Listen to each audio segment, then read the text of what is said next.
ሀገረ መንግስትን ትልቅ ትርክት ሆኖ የሚያቆመው አንደኛው ታሪክ ነው።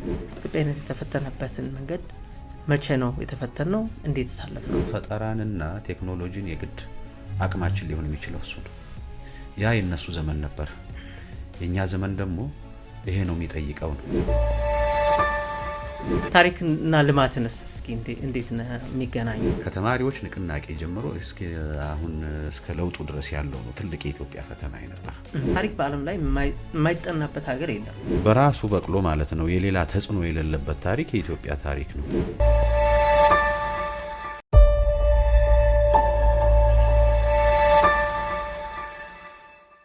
ጤና ይስጥልን የፋና ፖድካስት አድማጭ ተመልካቾቻችን እንደምናላችሁ። ትልልቅ ሀሳቦች እያነሳን ውይይት የምናደርግበት ለሀገር የተሰኘው ፕሮግራማችን ጀመረ። በዛሬው ፕሮግራማችን እንደተለመደው እንግዳ ይዘንላችሁ ቀርበናል።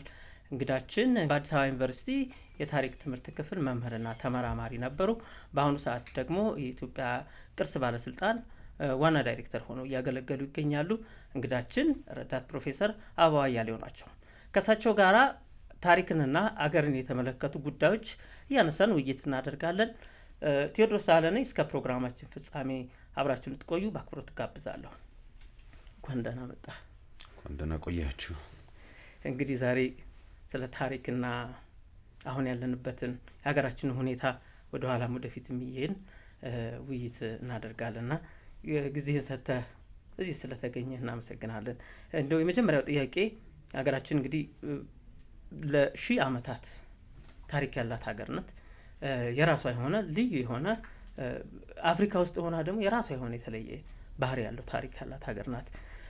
ታሪክን ስናነሳ እንግዲህ ታሪክም ያለፈን ነገር ብቻ ማጥናት ሳይሆን አሁን ያለውን ለመተንተን ወደፊቱም ያለውን ነገር ለመተንበይ ግብአትነት ያገለግላል። በዚህ ጉዳይ ላይ የኛን የኢትዮጵያን ታሪክ እና ይህንን የታሪክ ዓላማ አስተያየተን ሀሳብ እንስጥበት። እንግዲህ ታሪክ በዘመናዊው አካዳሚያ የጥናት መስኮች ወይም ዲሲፕሊን ተብለው ከሚወሰዱት አንደኛው ነው። ለምን ልክ ጂኦግራፊ፣ ኢኮኖሚክስ፣ ፖለቲካል ሳይንስ፣ ማቴማቲክስ፣ ኬሚስትሪ እንደምትለው ሳይንስም ደግሞ ራሱን የቻለ ታሪክ ራሱን የቻለ ሳይንስ ነው። ሳይንስ ባይሆን የጥናት መስክም አይሆንም፣ የጥናት ዘርፍም አይሆንም ማለት ነው። ምን ያደርገዋል? ሳይንስ የሚያደርገው ምንድነው ካልን ሁለት ነገሮች ናቸው። አንደኛ ቁልጭ ብሎ የሚያጠናው ዘርፍ ምንድነው ከተባለ ሁለት ነገሮች ነው። አንደኛ የታሪክ ክስተቶችን፣ ሁለተኛ ደግሞ ሁነቶችን። በምን አውድ ከተባለ ደግሞ በተተገበሩበት እና ልክ ኢኮኖሚክስ ላይ ስኬርሲቲ ነው አይደለም ትልቁ የዲሲፕሊኑ መገለጫ። ታሪክ ላይ ደግሞ ጊዜ ነው። ጊዜ ስንል ደግሞ ያለፈ ጊዜ። ይሄ አንድ ነገር ነው። ሁለተኛ የራሱ የጥናት ስነ ዘዴ ያለው ሜቶዶሎጂ አለው። ይሄ ከሌለው ዲሲፕሊን ሊሆን አይችልም ወይም የእውቀት ዘርፍ ሊሆን አይችልም። አንደኛ የሰው ልጅ ማህበረሰብ ባለፈ ዘመን ያከናወናቸውን የታሪክ ሁነቶች፣ ሂደቶች በዘመናቸው አውድ እና በራሱ ስነ ዘዴ ማጥናቱ ይሄ ነው እንግዲህ የጥናት ዘርፍ የምርምር ዘርፍ የሚያደርገው ማለት ነው፣ ሳይንስ የሚያደርገው። ከዛ ውጪ ታሪክ ስንል አሁን ብዙ ብዥታ አለ። አንድን ታሪክ የሚያሰኘው መጀመሪያ ላይ ምንጭ ላይ መመስረቱ ነው። ታሪክ ያለ ምንጭ ተረት ነው የሚሆነው። እንደየ ሁኔታው ምንጮች መኖር አለባቸው። እነዚህን ምንጮች ተንትኖ በደንብ አድርጎ አስቀምጦ ይሄን ያስረዳል ተብሎ ሲጻፍ ነው ታሪክ የሚሆነው። አለበለዚያ ዝም ብሎ የተጻፈ ነገር ሁሉ ታሪክ ሊሆን አይችልም። ምንጭ የሌለው ታሪክ ሁልጊዜም እንደ ተረት ነው እንጂ የሚቆጠረው እንደ ታሪክ ሊወሰድ አይችልም። የተጻፈ ነገር ሁሉ ደግሞ ታሪክ ነው ሊባል አይችልም። ከዛ ውጪ ደግሞ አንድን ነገር ታሪክ ብለን የምንወስደው በዘመኑ አውድ ሲጻፍ ነው። በዘመኑ አሁን ስንል ያለፈን ጊዜ ክስተት ካሁኑ ጋር ማጣረስ የለብንም። ከነ ስያሜዎች ጀምሮ ማለት ነው። ያኔ በዛ የሚሰየም ከሆነ በዛ ተሰይመዋል። አሁን ለምሳሌ የኢትዮጵያ ፕሬዝዳንት ንግስተ ሳባ ሰለሞን የሚባለውን ፕሬዝዳንት ሄዳ አገኘች ልትል አትችልም። ከዚህ ከተርሚኖሎጂው ጀምሮ ማለት ነው። እና ታሪክን ምንመለከትበት መነጽር በዛ ህብረተሰብ ሁኔታ ነው እንጂ ከዛ ወጣን አሁን ባለን የፖለቲካ ፍላጎት የማህበራዊ ፍላጎት ወይም ሌላ ተዛማጅ ነገሮች መሆን የለበትም። ይሄ ነው እንግዲህ እና ግን ታሪክ ምንለው ሪኮንስትራክሽን ነው። ዝም ብሎ ቁጭ ብለን የምናገኘው ሳይሆን ተመራማሪው ወይንም ጸሐፊው የታሪክ ባለሙያም ይሁን አይሁን ምንድነው በደንብ አድርጎ ያንን ይሄ ማለት ነው ይሄ ማለት ነው ብሎ ሪኮንስትራክት የሚያደርገው ከሌለው ላይ ይሄ ነበረ እንዲህ ነው የተካሄደው። አድዋ ከሆነ ከተለያዩ ምንጮች ይነሳና ፊት አውራሪ ገበየሁ እንዲህ አይነት ጠመንጃ ነበረ የያዙት እንዲህ ሚና አድርገዋል። እሱ ሪኮንስትራክሽን ነው የሚሆነው። ሶ ሂስትሪ ስንል ሁልጊዜም ሪኮንስትራክሽን ነው። አርኪኦሎጂ ላይም እኮ ይታያል። አሁን ሉሲ ከእንትኗ ከተገኘው አካል ጋር የቀሩትን ገጣጥሞ ሪኮንስትራክት ተደርጎ ሙሉ ገጽታ እንዲኖራት ይደረጋል። አሁን የታሪክን እንዴት እየተጠቀምንበት ነው አሁን ላለው ሁኔታ፣ ወደፊትስ እንዴት ልንጠቀምበት ይገባል የሚለውንም በዚሁ አያይዘው ቢያነሱልን። ምክንያቱም ታሪክ አላማ አለው። የሚጠናበትን ለምንድን ነው ታሪክ የምንማረው እስኪባል ድረስ አንዳንድ ጊዜ የሚነሱ ጥያቄዎች ነበሩ። እኛ ጋር እንግዲህ ታሪክ በዓለም ላይ የማይጠናበት ሀገር የለም። ይሄ እንግዲህ ፋይዳው ከፍተኛ በመሆኑ ነው። እና እኛ ያለፈውን ጉዳይ ብቻ መዝግበን ተጽፎ መረጃዎች ተጣርተው እንደዚሁ ሪኮንስትራክት ተደርገው ተገጣጥሞ የሚቀመጥ ብቻ አይደለም። አሁን ያለን ወቅታዊ ሁኔታም የምናይበት ነው፣ ወደፊትም የምንተነብይበት ነው። እስኪ ኢትዮጵያን ታሪክ ከዚህ አንጻር እንየው። እንግዲህ ታሪክ ሀብትም ነው፣ ማንነትም ነው። ከዛ አልፎ ደግሞ አሁን ያለው ህብረተሰብ የታሪክ ውጤት ነው። ዝም ብሎ ትናንት ተሰብስቦ አይደለም ኑ በሉ ኢትዮጵያ እንሁን። ከዛም አልፎ አንድ ማህበረሰብ የምትሆነው ብሔርን እንኳን ራሱ ብትሆነው ዛሬ ጀምሮ ሲዳማ ሆነናል በቃኛ እንደዚህ ነን አትልም። አሁን ያለው ትውልድም ማህበረሰብም ሀገርም ሀገረ መንግስትም ምንበለው በጥቅስ ትውፊቱም ባህሉም ቅርሱም የታሪክ ውጤት ነው እንጂ ዝም ብሎ እንትን አይደለም። እያንዳንዱ ትውልድ የራሱን እያከናወነ ክፉም ሊሆን ይችላል፣ ደግም ሊሆን ይችላል። በዛ ሂደት ነው አሁን ላይ የሰው ልጅ የደረሰ ማለት ነው። አጠቃላይ ስንወስደው በሀገር ደረጃ ስንወስድ ሁሉም ሀገር ታሪኩን ያስተምራል፣ ታሪክንም ደግሞ ያስተምራል። የሰው ልጅን ታሪክ ማወቅ አንድ ጥሩ ነገር ነው። ለምን ቢባል መጀመሪያ ላይ የሰው ልጅ እንደው ከስልጣኔው ጀምሮ ቅድመ ታሪክ አለ። በእርግጥ ከ5000 ከክርስቶስ ልደት በፊት ጀምሮ ያለው ቅድመ ታሪክ አለ። በተለይ ደግሞ የታሪክ ዘመን ምንለው ከ5000 ከክርስቶስ ልደት በፊት 5000 ላይ ጀምሮ የሰው ልጅ ጽሁፍ የጀመረበት ከተማ መቆርቆር የጀመረበት እነዚህን የሰለጠነ ህይወት ስንል እርስ በርስ ተመጋጋቢ የሆነ አንዱ ላይ ዲፔንደንት የሆነበት ይሄ ሲጀመር የታሪክ ዘመን ተጀመረ ነው የሚባለው። ይሄንን የዓለም በምን አለፈች የሚለውን የግድ አንድ ወጣት አንድ ሰው እንደ ሰውነቱ የሀገርም ዜጋ ቢሆን እንደ ዜግነቱ ማወቅ ይገባዋል። የት ተነስተን ምን ደረስን ነው። ሁለተኛው ደግሞ የሀገርህን ታሪክ የግድ ማስተማር አለብህ። ሀገር ዝም ብሎ አልተፈጠረም፣ በብዙ ሂደቶች ያለፈ ነው። ገና በተለይ ይሄ የመንግስት ታሪክ ምንለው እኛ እንኳን ከዛ አልፈንም ምድረ ቀደምት ነን ነው ምንለው። እዚያ ድረስ እንሄዳለን በስርዓተ ትምህርታችን ተካቶ ማለት ነው። ግን የሰው ልጅ መንግስታትን ካቋቋመበት ጊዜ ጀምሮ ያለውን እንደ ሀገር ታሪክ እናስተምራለን። የኢትዮጵያን ታሪክ ብንወስደው ለምሳሌ መቼ ነው ኢትዮጵያ ውስጥ ማህበረሰብ የተፈጠረው? ምን ተብሎ የሰው ልጅ ከብት ማርባት የጀመረው? ይሄ ለምሳሌ ድሬዳዋ ለጋ ወዳ ያሉ የዋሻ ስዕሎች፣ የድንጋይ ስዕሎች፣ ሸጴ ያሉ ቅርጻ ቅርጾች ይናገራሉ፣ ያሳውቁናል። የመልካ ቁንጥሬ የሚገኙ የድንጋይ መሳሪያዎች በዚህ ዘመን ላይ ይሄን ነበረ። ይሄን ሁሉ አካተን ግን ደግሞ እንደ መንግስት ከመቼ ጀምሮ ነው እስቲ ኢትዮጵያ የሚለው ስያሜ ሲመጣ መንግስትስ የተቋቋመ ብለን ደግሞ እንሄዳለን። የፑንትን ታሪክ እናነሳለን። 1468 አካባቢ ግብጾች የጻፉትንም የኛው እንትን ያሉትንም ማለት ነው። አይ ሰሜን ኢትዮጵያ ላይ እንደዚህ አይነት መንግስት ነበረ። ከዛ በኋላ ደግሞ የዳማት የሚባል መንግስት ተከሰተ። ከዛ አክሱም መጣ።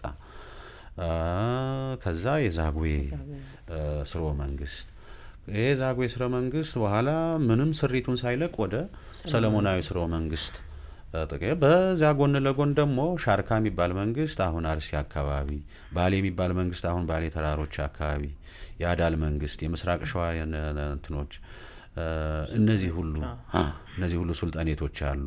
በኋላ ደግሞ የጊቤ መንግስታት ደግሞ ከኦሮሞ ህዝብ እንቅስቃሴ ጋርና በአካባቢው መስፈር ጋር ተያይዞ ቤላሻንጉል ሌላ መንግስት፣ ይሄን ሁሉ አንድ ላይ አድርጎ የግድ የሀገራችን ታሪክ የምንለው ይሄ ሁሉ አንድ ላይ ሆኖ ነው።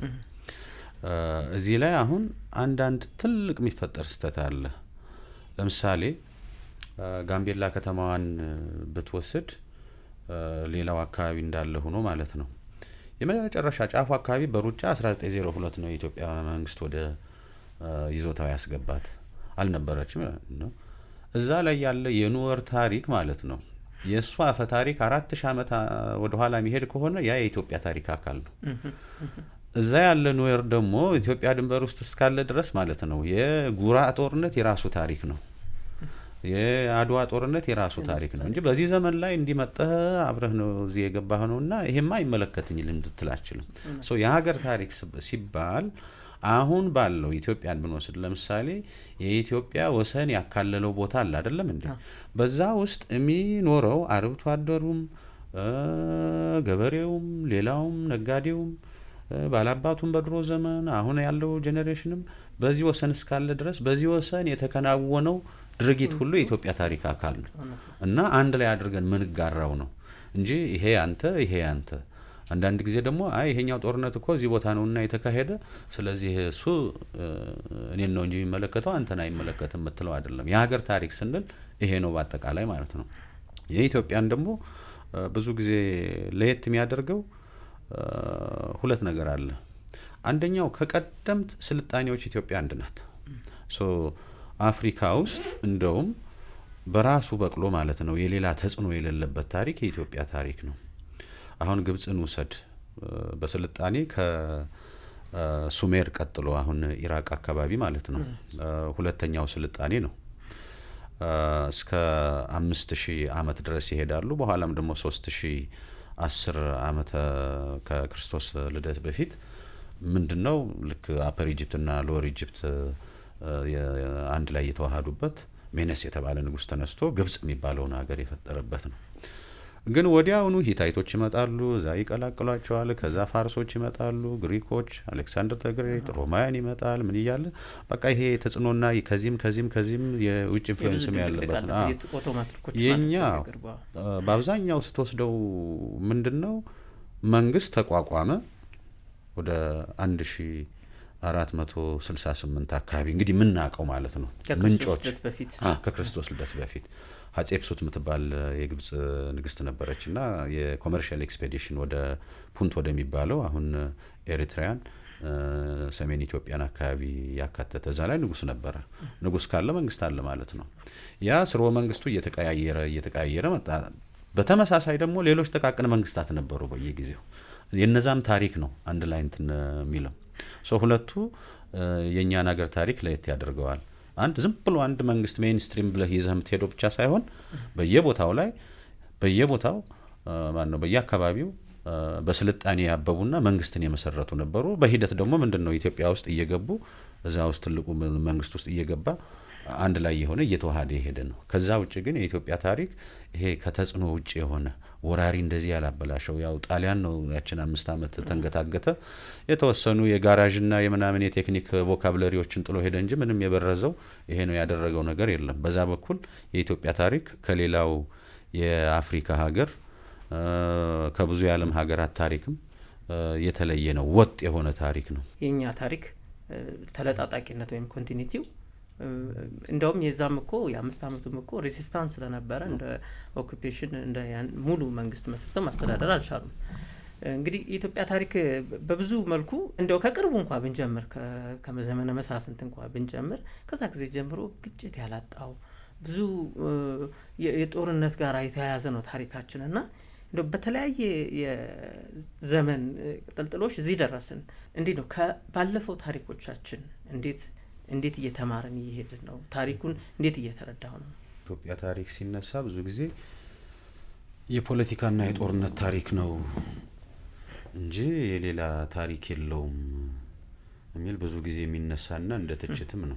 ሶሻል ሂስትሪውን ወደ ጎን ሌላውን የታሪክ ዘርፍ እንደው ያለ ማየት ነገር አለ።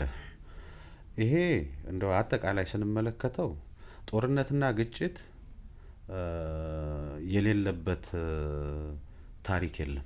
በሀገር ደረጃም ብንወስድ በማህበረሰብ ደረጃም ብንወስድ አውሮፓ ስንት ጦርነትን ያካሄደው ከገና ስልጣኔ ከመመስረቱ አንስቶ ከሮማውያን ዘመን በተለይ በመካከለኛው ዘመን የ11 ዓመቱ ጦርነት፣ የ100 ዓመቱ ጦርነት፣ የ45 ዓመቱ ጦርነት ማአት ነው። የአሜሪካን ታሪክ ብንወስደው የሲቪል ወሩ ነው ብዙ ጊዜ የሚነሳው የእርስ በርስ ጦርነቱ የሰሜኑ ዩኒየኒስቱና የኮንፌዴሬሲ የደቡቡ ማለት ነው። እሱ ትልቅ ጦርነት ነው በእርግጥ። ከዛ ውጪ ከህንዶቹ ጋር ያደረጉት ስንት ጦርነት ነው። ባትል ኦፍ አላሞ ሜክሲኮና ቴክሳስን ለማምጣት ስንት ነው። ካሊፎርኒያን በግዥም በጉልበትም ነው ያመጡት። ያ ሁሉ እነዛ 13 ግዛቶች እንዳሉ ሆነው ያ ሁሉ ግዛት ወደ ምዕራቡ መስፋፋት ሲፈጠር ስንት ጦርነት ነው። ከዛ በኋላስ አሁን እስከ ጦርነት ተላቀዋል ወይ ብለን ብንወስድ ማለት ነው። ያው ጦርነት ደጃችን አይድረስ ነው የነሱ ትልቁ ፍልስፍና።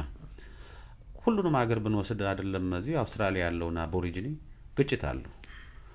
በጣም በስልጣኔ በጣም ታች ነው የተባለው ናሚቢያ የምታገኘው እና ቦትስዋና የምታገኘው ኮሆይሳን ማህበረሰብ ራሱ የራሱ ግጭት አለው እዛ በቤተሰብ ደረጃ ወይ በሆነ ጎሳ ደረጃ ማለት ነው። ይሄ ሁሉም ቦታ ያለው ነው። የሰው ልጅ አገር ሲመሰርት መንግስት ሲያቆም ያለ ጦርነት አላቋምም።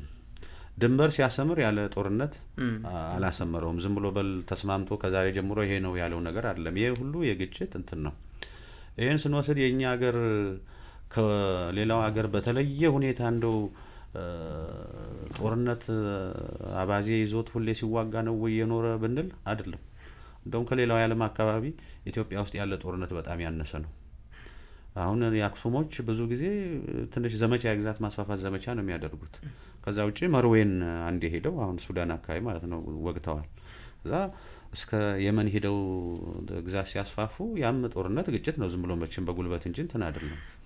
ከዛ ውጪ ያለው በመካከለኛው ዘመንም ጦርነት ወሰዳው። ለምሳሌ በኢማም አህመድ ኢብራሂምና በልብነ ድንግል ያ ጦርነት ምንድነው? የግዛት ጦርነት ነው። ገብር አልገብርም ነው። እኔ ኃይለኛ ሆናለሁ ነው እንጂ አንዱ ሙስሊም ሆኖ አንዱ ክርስቲያን ስለሆነ ክርስቲያኑ ተነስቶ ሙስሊሙን አስገብሮ ክርስቲያን ሊያደርግ ወይንም ደግሞ ኢማሙ ተነስቶ አሸንፎ ከዛ በኋላ ክርስቲያኑን ሊያሰልም አይደለም። እንዲያ ቢሆን ኖሮ አምደ ጽዮን እነ ዳዊት ራሱ ልብነ ድንግልስ ለምንድነው አዳሎችን ያሸንፉና ከዛ በኋላ ወንድሙን ነው ሾመቱ የሚመጡ ያኛውን እንትን ቢሉት። ኢማም አህመድ እኮ የተወሰነ ጊዜ ላይ ለልብነ ድንግል የጻፈው ደብዳቤ አለ። ግዛቱ ሰፊ ነው፣ ተስማምተን እንኑር፣ አንተ ግማሹን ግዛ እኔ ግማሹን ልግዛ፣ እንደውም ልጅህን ሰበነ ጊዮርጊስን ለምን አትድርልኝም የሚል ደብዳቤ ጽፎለታል። ይሄ ደብዳቤው ያለ በትክክል እንትን ያለ ነው። የሚያሳየው ምንድነው? እዚህ ጋር የግዛትና የፍትጊያ ጉዳይ ነው፣ ሌላ አላማ ያለው እንትን አይደለም። ዘመነ መሳፍንትም እንደዚህው ያው አስገብራለሁ ግዛቴን አሰፋለሁ ነው። ከዛ ውጭ ያሉ ወራሪ ጋር ያደረግናቸው ጦርነቶች ናቸው። እንደ ሰገሌ፣ እንደ እምባቦ፣ ሌሎች ጦርነቶች ይኖራሉ። ያም ሆኖ ግን እንደው በትክክል ከተመለከት ነው የትም ሀገር ከተደረጉ ጦርነቶች ኢትዮጵያ ውስጥ የተደረገ ጦርነት በጣም ትንሽ ነው። ችግሩ ግን ምንድነው ነው ሁልጊዜም የኛ ታሪክ ጸሐፊዎች ትኩረታቸው የፖለቲካ ሁኔታውና ፖለቲካው ካስከተላቸው መዘዞች በተለይም ጦርነቶች ጋር ነው የሚያያዘው።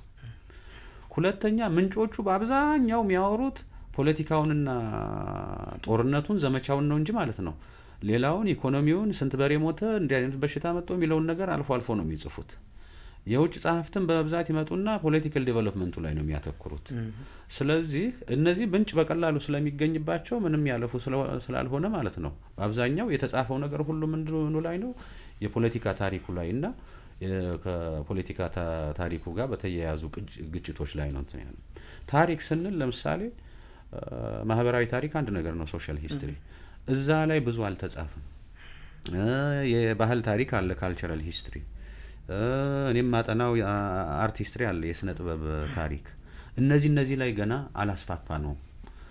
ዝም ብሎ ምንድኑ ላይ ነው በቃ የከሌ ዘመን ታሪክ፣ የከሌ ክፍለ ሀገር ታሪክ፣ የከሌ ብሔር ታሪክ የሚለው ላይ ይመጠናል። ደግሞ አንዳንድ ጊዜ አሁን ከዚህ በኢህአዴግ ዘመን ጋር ተያይዞ የመጣው ምንድነው ማንነትን ከምን ጋር አደረጉት? ከታሪክ ጋር አምጥተው ቀላቀሉት። እዚህኛው ብሔር ጋር በዚህ ጊዜ ተጣልቶ እዚህኛው ብሔር ጋር እንደዚህ ሆኖ ተጣልቶ እንደዚህ አይነት ነገሮች ይመጣሉ። ይሄ አይሆንም። በጎውን መስተጋብርስ በጎውን አንድ ላይ ያሳለፉትንስ አሁን ለምሳሌ ጠንካራው ብዙ ጠቃሚ እና ብዙ መረጃ ያለው እሱ ነው። እሱን አናየውም። አሁን ለምሳሌ እንደገና ደግሞ ሮንግ ኢንተርፕሬቴሽን አለ። ንጉስ ሚካኤል ሰገሌ ላይ እንግዲህ ሲዋጉ ጦርነቱ ለምን ልጄ ከስልጣን አወረዱት ነው፣ ሌላ ምንም ምክንያት የለውም አይደለም እንዴ? ስለዚህ ይሄ የሸዋና የወሎ ጦርነት ተብሎ አይወሰድም። እንዴት ተደርጎ ነው የሚወሰደው? እምባቦ ላይ አጼ ምኒልክና ንጉስ ተክለ ሃይማኖት ሲዋጉ አይ ሆሮ ጉድሩ እኔ ነኝ የምወስደው ነው እንጂ የተጣሉ ማለት ነው። ጎጃምና ሸዋ እስቲ እንተያያለን ተባብሎ አይደለም እንትን የሄደው። ስለዚህ እነዚህ በባላባት መካከል የሚደረጉ ቁርቁሶችን ወደ የት ይመነዘራል?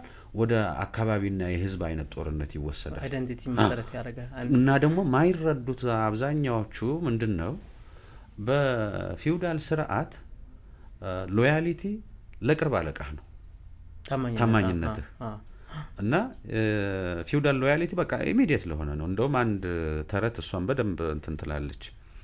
ውሻ የጌታውን ጌታ ያቅም ነው የሚባለው። በፊውዳል ስርዓትም እንደዛው ነው። ውሻ ጌታውን ነው እንጂ የሚያውቀው የጌታውን የበላይ የሆነውን አለቃ መጮህ አይቀርም ማለት ነው።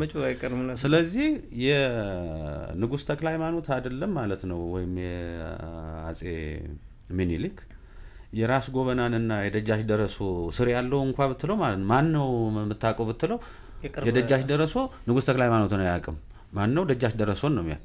ዝመት ሲባል እሱን ተከትሎ መዝመት ነው እንጂ ማለት ነው። ይሄም አለ እና ብዙ ጊዜ ጦርነቶችን ለምን ተዋጉ ስንል ልክ ህዝብ ሆ ብሎ ተነስቶ እንደ ተዋጋ ይቆጠራል። ግን በፊውዳል ስርዓት ና ካልከው መከተል ነው። ታዲያ ግብር የሚያበላህ የሚያጠጣህ አንተን ጉልት የሚጎልትልህ ለምን ብሎ ነው? ለዚህ እንድትሆነው ነዋ። ትራንሴንድ አያደርግም።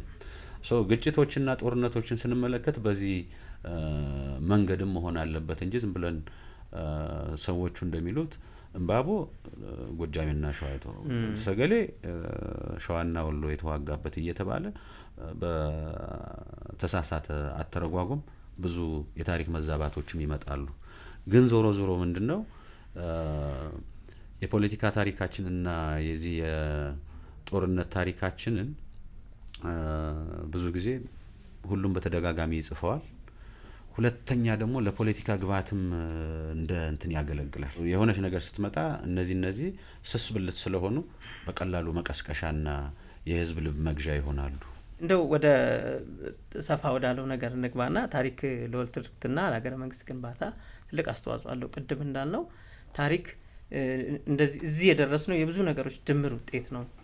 በሂደት ዝም ብሎ ድንገት የተፈጠረ ነገር አይደለም እና ሀገረ መንግስትን ለመገንባት እንደዚሁም ደግሞ የጋራ የሆነ የወል ትርክት ብሔራዊ አንድነት ለመፍጠር ታሪክ ያለው ሚና ምን ይመስላል?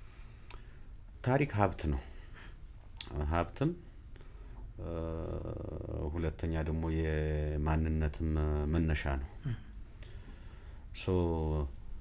ያ እስከሆነ ደግሞ ለህብረተሰብ አንደኛ ከየት ተነስተን ምን ላይ ደረስን የምናይበት አንደኛው ትልቁ ነገር ነው። የትናንትና ውጤቶች ነን ሁላችንንም፣ አይደለም ሀገር ማለት ነው። ቤተሰብም ራሱ የትናንትና ውጤት ነው።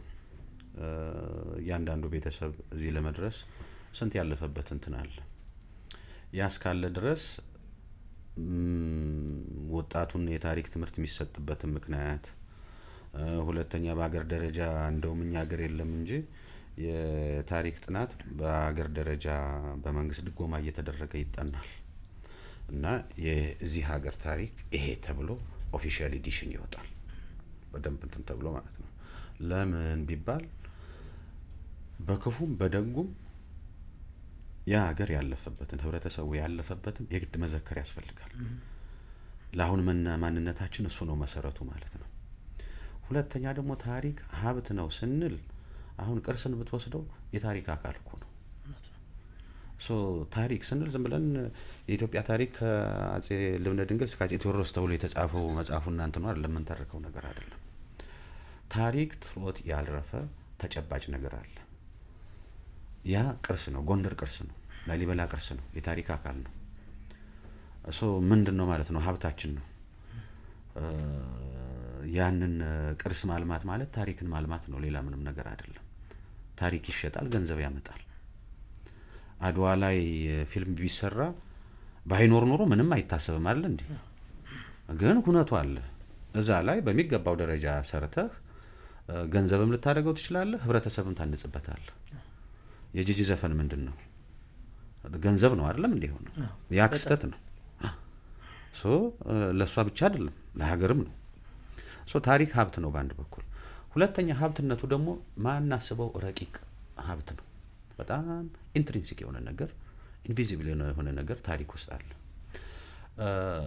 ኤርትራ ወረረችን ሲባል ያኔ ሰው ሁሉ ሆ ብሎ የተነሳው ለምንድን ነው? መንግስትን ለማገዝ የኢህአዴግ መንግስትን ያኔ አይመስለኝም። ያለፈ ታሪኩ ማለት ነው። አትንኩኝ ባይነት አለ እዛ ውስጥ የተቀበረ ከአባት ከቅድመ አያት ከምን የወረስነው አለ። ያ በውስጣችን ይኖራል። ያ ስነ ልቦናችንን ገንብቶታል።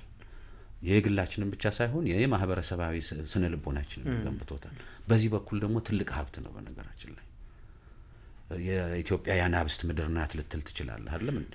ጀግንነት ውስጣችን ውስጥ ያለ ነው። አርበኝነት ጣሊያን ያን ያክል ይዞ መጥቶ ሬዲዮ፣ አየር ኃይል፣ መርዝ ምን ማሸነፍ አልቻለም። ለምን? ውስጡ ላይ ያለ ትልቅ ታሪክ የቀረጸው ማንነትና አርበኝነት ጀግንነት ስላለ ማለት ነው። በዚህ በኩልም ደግሞ ሌላ ሀብት ነው ታሪክ ማለት ነው። ይሄ አንድ ነገር ነው። ሁለተኛ ታሪክ ለሀገረ መንግስት ግንባታ ትልቅ ሚና አለው። ለምን? ታሪክ የምንለው በአጠቃላይ ዝም ብለን አንዱ ሲፈልግ ይሄን እየመዘዘ የሚያጎላው፣ ሌላው ደግሞ ይሄን አንስቶ ይሄን ዝቅ የሚያደርግበት ሳይሆን ሁላችን የምንጋራው ታሪክ መኖር አለበት። ያ ሁላችን የምንጋራው ታሪክ ክፉውንም ደጉንም ነው። አይ በዚህ ጊዜ እኮ እንዲና እንዲጸብ ነበረና ነው አልፏል ጊዜው። እሱ ግን የአሁኑ ትውልድ ከበጎውም ይማራል፣ ከክፉም ነገር እንማራለን። ከአድዋ እንደምንማረው ከሻቢያና ከወያኔ ጋር በተደረገው የሲቪል ጦርነትም የከሰርነውን እንማርበታለን። አድዋ ትልቅ ስኬት ስለሆነ ነው። ግን ደግሞ ከስህተቱም እንማራለን። ብዙ ነገሮች አሉ። ሀገረ መንግስትን ትልቅ ትርክት ሆኖ የሚያቆመው አንደኛው ታሪክ ነው። ምክንያቱም ይሄን አልፈን ነው እዚህ የደረስ ነው። ከዛ ደግሞ እኛ የምንጨምርበት ይሄን ነው። ስለዚህ ታሪካችንን የጋራ አደረግነው ማለት ነው። አንድ የወል ትርክት ፈጠርን። ትርክት ምክንያቱም በታሪክ ብቻ አይቆምም። ትርክት አንደኛ ካለፈ ነገር ይነሳል። ሁለተኛ ደግሞ ካለው ከህብረተሰቡ ከሚጋራው ስነ ልቦናዊ በጎነት ከሆነ በጎነት፣ እንግዳ ተቀባይነት ከሆነ እንግዳ ተቀባይነት፣ ይሄ ሁሉ የትርክት እንትን መፍጠሪያ ነው። ከዛ ደግሞ እደርስበታለሁ የሚለውንም ደግሞ ትርክት ይጨምራል። ዝም ብለህ አምቢሽንህን ነው የምትጨምረው እንጂ ገና ባለህበት እንትን አይደለም።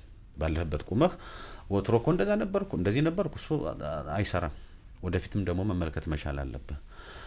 ሀገረ መንግስቱን እዚህ የመድረሱንና የጎደለውን ለማየት መጀመሪያ የምታየው ታሪክህን ነው። መጀመሪያ የጋራ ታሪክ ታደርገዋለህ፣ ክፉም ይሁን በጎም ይሁን። ከዛ በኋላ ደግሞ በዛ ላይ እኩል ስምምነት ስደርስ ማለት ነው። መቼም 100% ስምምነት አይኖርም፣ እንደዛ እንትን የለም። ግን ዋና ዋና ነገር ላይ መስማማት የግድ ነው እንጂ የታሪክ ቁርሾ አይቀርም አንዳንድ ጊዜ። እዚያ ላይ ተስማምቶ የሚጎለውን ደግሞ ታሪክ ለመስራት አንተ ነህ እንግዲህ ሀገረ መንግስቱን ያኛው እስካሁን በክብረ ነገስትም በዚህም ባድዋም ብሎ አቁሟታል አይደለም እንዴ? አሁን ደግሞ እኔ ምንድነው ማደርገው ነው የምትለው? ለወደፊት ምንድነው የምሰራው? መንደርደሪያ የትኛው ነው? ለዚህ ታሪክ ትልቅ እንትን አለው፣ የጎደለ መሙያ ነው እንደው በቀላሉ እናስቀምጠው ሲባል ማለት ነው። ሁለተኛ የወል ትርክት ላይ ብዙ ጊዜ ታሪክን እንደ መሰናክል የሚጠቀሙ አሉ። እንደገና ደግሞ ታሪክ የመቆራቆሻ እንዲሆን አውቆም ይወስዳል። ብዙ ጊዜ ከፖለቲከኞቹ ነው ይሄኛው የሚመጣው። የወል ትርክት እንዳይፈጠር አሁን አንደኛው ትልቁ ነገር ታሪክን ለፖለቲካ ግብዓት መጠቀም ነው፣ ብዙ ጊዜ የምንመለከተው ማለት ነው። ፖለቲካ በተፈጥሮ ትናንት የሆነውን ሆነሃል እማርበታለሁ ነው። ዛሬ ግን ይሄ ችግር አለን፣ ለወደፊቱ እንደዚህ እሰራለሁ ነው፣ ወደፊት ነው የሚመለከተው። ታሪክ ደግሞ ባለፈ ጊዜ ይሄ ተካሂዷል፣ እንዲሁ ነው፣ እዚህ ደርሰሃል፣ ወደፊቱ ይሄን ባት ደግሞ ከዚህ ደግሞ ብትማር ይሻላል ነው። አሁን የኛ ፖለቲከኞች ወደ ምን ነው የሚሆነው? የዛሬ 300 ዓመት እንዲህ አድርገኸኛልና አሁንም ይሄ ነው ትልቁ ችግር ብሎ ነው የሚነሳ እና አንድ ቤኔዴቶ ክሮሽ የሚባል የጣሊያን ፖለቲከኛም ነው ፈላስፋም ነው ጥሩ ጸሐፊም ነው። በ19ኛው ክፍለ ዘመን መጀመሪያ አካባቢ የነበረ በጣም ፕሮሊፊክ የሆነ ጸሐፊ ነው እና እሱ ምን ይላል? ኦል ሂስትሪ ኢዝ ኮንቴምፖራሪ ሂስትሪ ነው የሚለው። ምን ማለቱ ነው? ሁሉም ታሪክ የአሁን ዘመን ታሪክ ነው። ግን ሲል ምንድን ነው አሁን ካለን የፖለቲካ ጥያቄ እንነሳና ወደ ኋላ ሄደ ይሄ ነው እንዲህ ስለሆንኩ ነው ወይ ከሌ ስላጠቃኝ ነው።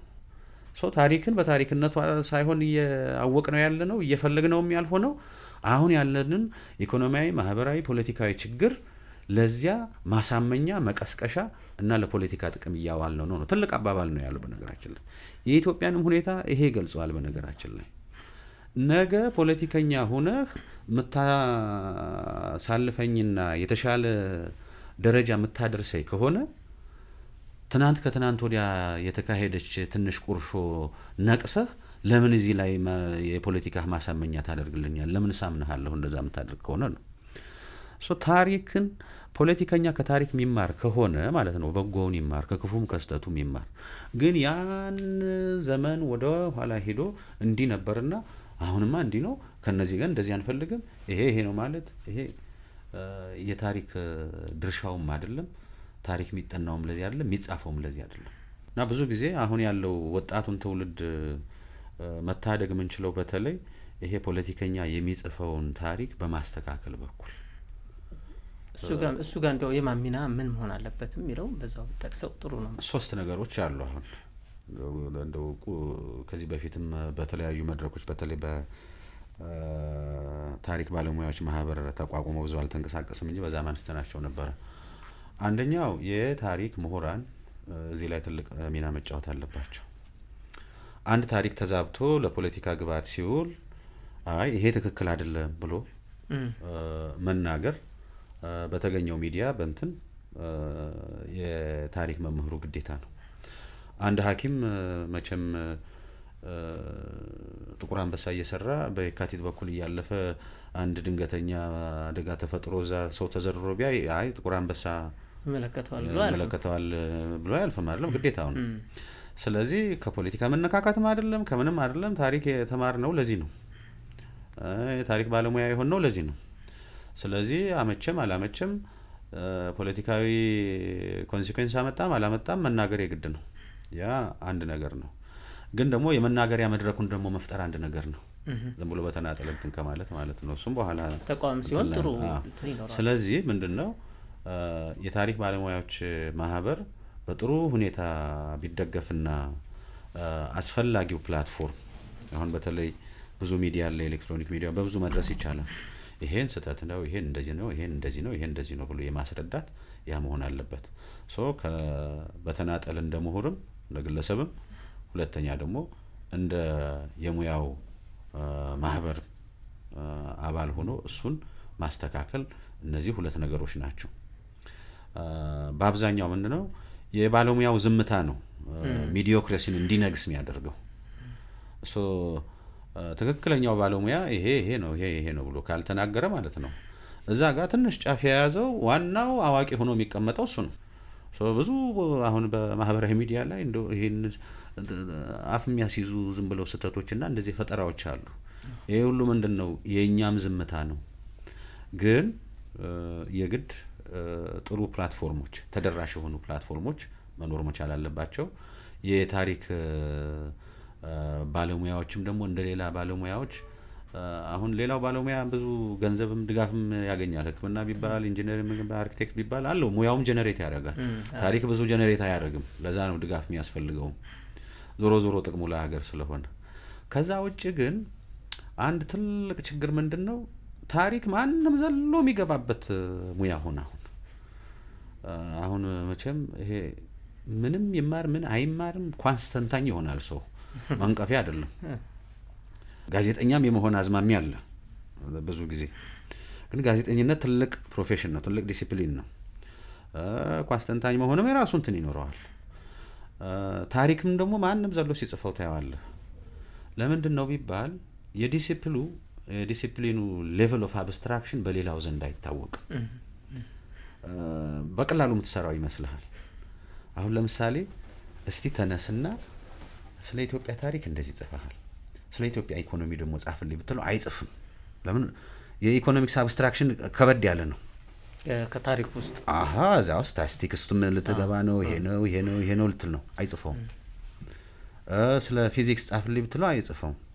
ታሪክ ግን ምንድነው? ኦኬ ለባለሙያተኛው እንዴ እስኪ ኢንትሪንሲክ ኢንተርፕሬቴሽን አድርገሃል እንደዛ ላይ ነው የሚልህ። ዘመኑን በዘመን መነጽር በዛ ዘመን መነጽር አይተሃል ወይ? እዚህ ጋር ስተት ነው ይሄ ለተራሱ ምንም እንትን አይገባውም። ከዛ በኋላ ደግሞ እስቲ የምንጭ ትንተናህን አሳየኝ ሊልህ ይችላል። የሶርስ አናሊሲስህን አሳየኝ እስቲ ሊለው ይችላል። እኛ በመካከላችን ብናደርገው ነው አይደለም እንዴ? ይሄን ኢንተርፕሬት ስታደርግ ትክክል አይደለህም፣ መረጃም ሊሆን አይችልም። ይሄን ሁሉ አይመለከተውም ማለት ነው። ሁሉ ስቴፕ ሳያልፍ ነው የሚጽፈው። ሳያልፈው ይመጣል ይጽፋል። ለምን? ይሄ ማንም ይጽፈው አይደል እንዴ ብሎ ነው የሚወስደው። ቀለል ያለ አብስትራክሽን ነው ያለው። ጽፎ መገኘትና ይሄን እነዚህን ማሳየት የለማ። እሱም ነው አየህ ማንም ይነሳና ፖለቲከኛውም ምኑም ታሪክ ይጽፋል። ጥሩም ይጽፋሉ። በእርግጥ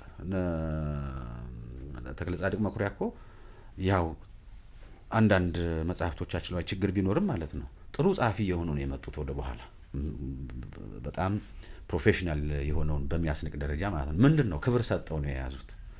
እዚህኛው ላይ ግን ታሪክ የሚጽፉት ለምንድነው የራሳቸውን የሆነች ነገር ለማስረዳትና አላማ ለማሳካት ብለው ነው እንጂ ታሪክን ለመጻፍ ብለው አይደለም እንትን ያሉት።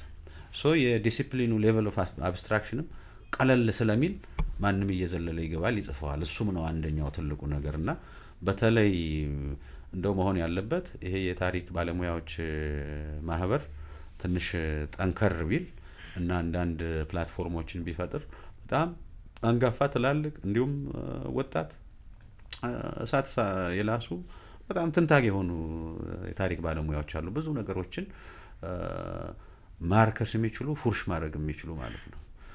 ታሪክን ደግሞ እንደዚህ አይነት ነገሮችን ብዙ ጊዜ በተለይ በውስጥ ተንኮል ያዘሉ ታሪክን ግን የተንተራሱ የፖለቲካ እንቅስቃሴዎችን ማርከሻ የሚሆነው የታሪክ ባለሙያው ትንታኔ ነው። ሌላ ምንም ሊሆን አይችልም። እንካስላንቲያ በመግባትም አይደለም። በሙያው ዲሲፕሊኑን በሚፈቅደው መልኩ ማሳየት ማንጠር ነው። እንደውም ተቋማት ማህበራት እንደዚህ እናንተ ማህበር እንደው ጠንከር ብሎ ቢወጣ ብዙ መፍትሄ ይሰጣል ብዬ አስባለሁ። በዚህ ጉዳይ እንደው ሀገረ መንግስቱን እና ለወል ትርክት የሚለው ላይ ነበር መሀል ላይ ገብቼ ነው እንትን ያልኩት። ሀገረ መንግስትና ወል ትርክትን ቅድም እንደጀመርኩልህ ሀገረ መንግስት ውስጥ አንደኛው ታሪክ ዋነኛው ነው። ክፉም ይሁን ደግ ያለፍንበትን አልፈና ከዚህ በኋላ የምናስተካክለው ነው ምንድነው ነገር ነው። የወል ትርክት ስንልም ግማሹ የትኛው ነው? ታሪክ ነው፣ ያለፍንበት ነው። እንደውም እሱ የሚበዛውም ይመስለኛል። ይበዛል። ግን ደግሞ ምን የጎደላል የሚለውን ነገር መምጣት አለበት።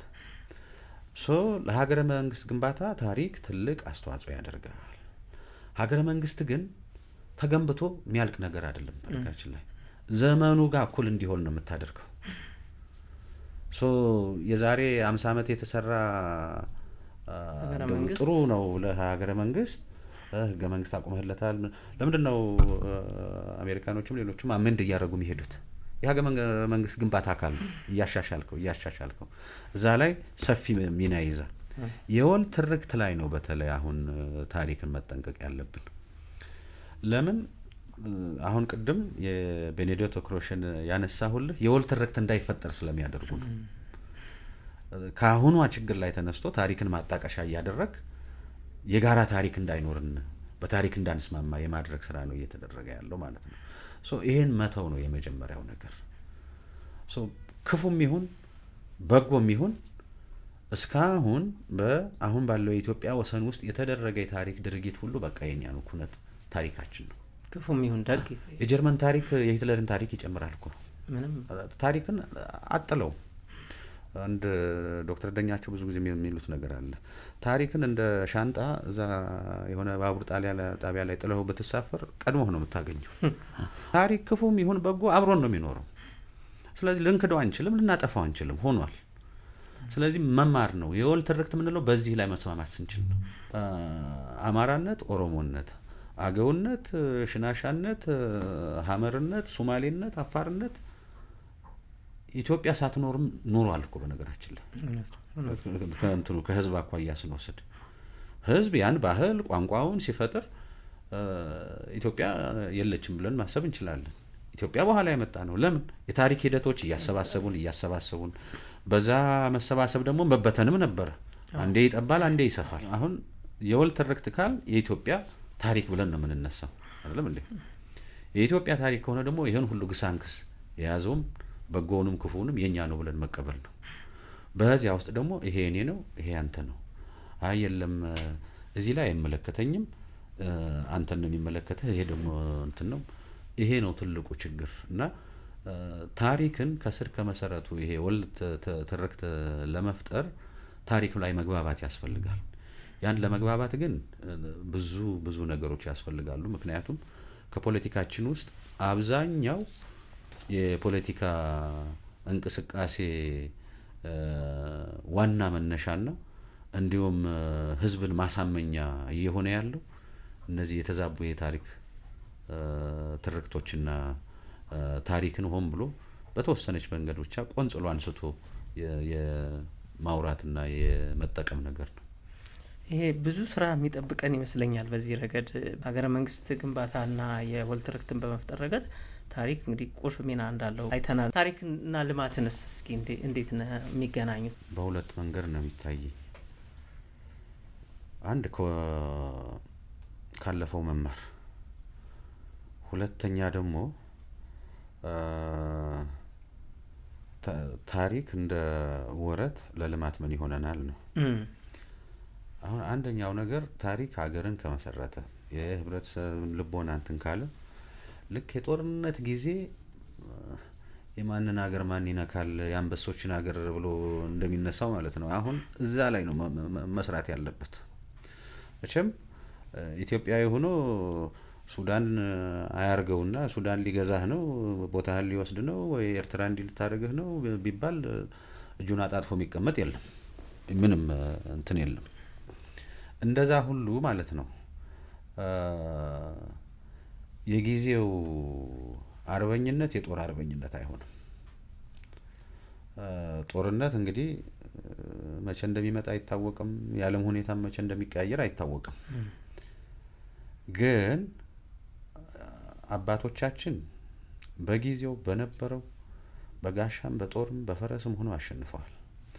እንኳን ያንን ማለት ነው በሰማይ ሲመጣ በበቅሎ ሆነው ተዋግተዋል።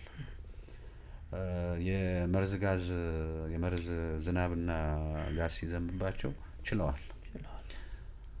አሁን ግን ምንድነው ልናደርገው የምንችለው? ከዛ ታሪክ ምንድነው የምንማረው ቢባል ማለት ነው አሁንም ጦርነት አይደለም መማር ያለብን።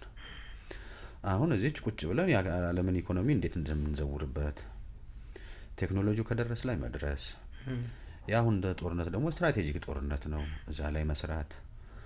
ዞሮ ፈጠራንና ቴክኖሎጂን የግድ አቅማችን ሊሆን የሚችለው እሱ ነው። ያ የነሱ ዘመን ነበር። የኛ ዘመን ደግሞ ይሄ ነው የሚጠይቀው ነው። ታሪክና ትውልድ የሚገናኙ ብዙ ጊዜ እዚህ ላይ መሆን አለበት። ያሁን ዘመኔስ ብሎ መጠየቅ አለበት። እሱ አንድ ነገር ነው። ሁለተኛ አሁን የተጀመረው በተለይ ቀጣዩም ትውልድ ጠንክሮ የሚቀጥልበት የብሔራዊ ጥቅም ጉዳይ ነው። በታሪካችን ውስጥ ትልቁ ነገር የምናየው ብሔራዊ ጥቅምን ለማጨናገፍ ያልተደረገ ሙከራ የለም።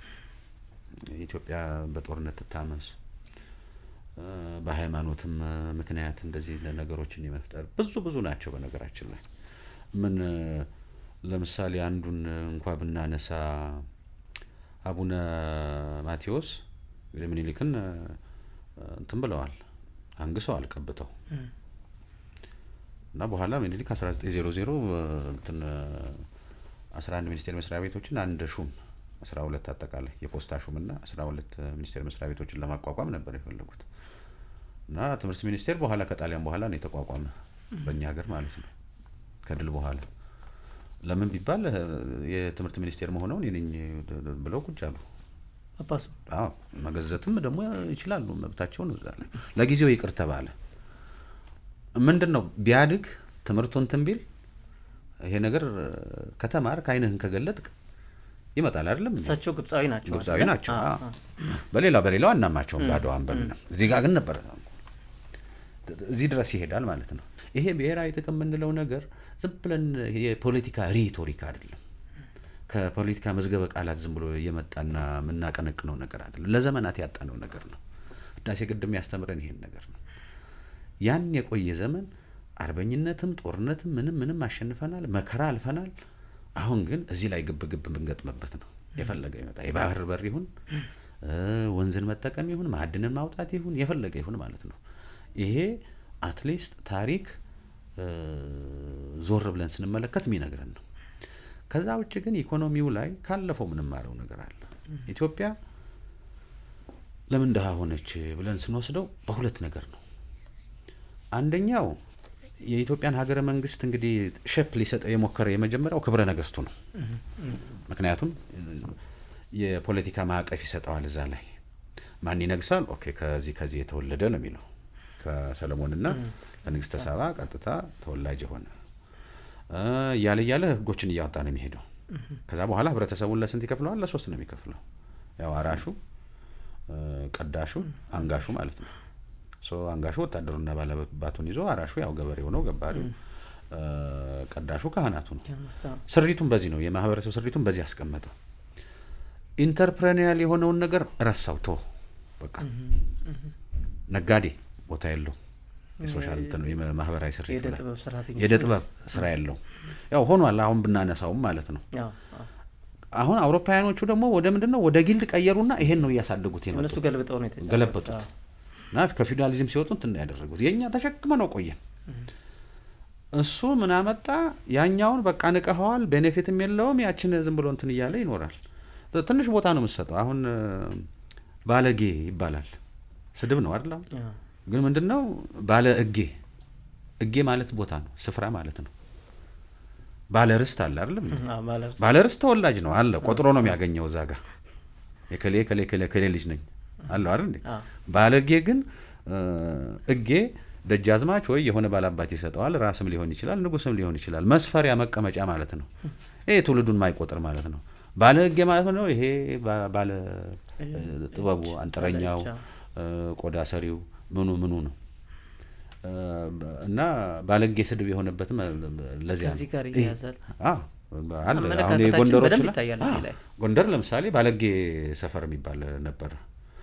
እሱም አልፎ የኢያሱ ብርሃን ሰገድና የምንትዋብ እንትን ላይ እናገኘዋለን። ዘፈን ሆኖ ደስ ይበልህ ባለጌ ከነገሰች እቴጌ ይላል። እዛ ላይ የተዘፈነው ዘፈን ማለት ነው። እሳቸው እንትን ይላሉ ያበረታቷቸው ስለነበረ ማለት ነው። ማህበራዊ ስሪቱ ላይ እነዚህን ረሳንና ተው ነው።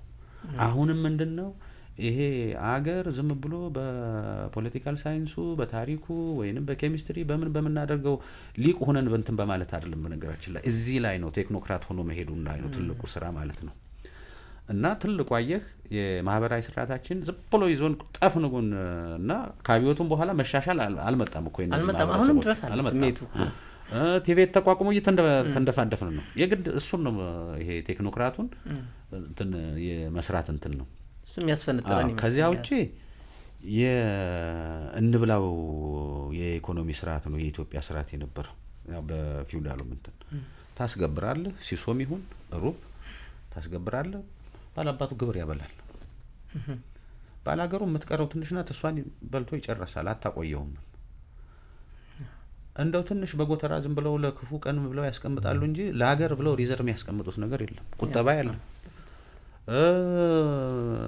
እንደው 50 ሺህ ጠገራ ብር ይኑረው መሬት ነው የሚቀብረው፣ ነግድበት ብሎ እንትን የለም፣ ኢንተርፕረነርሺፕ የለም።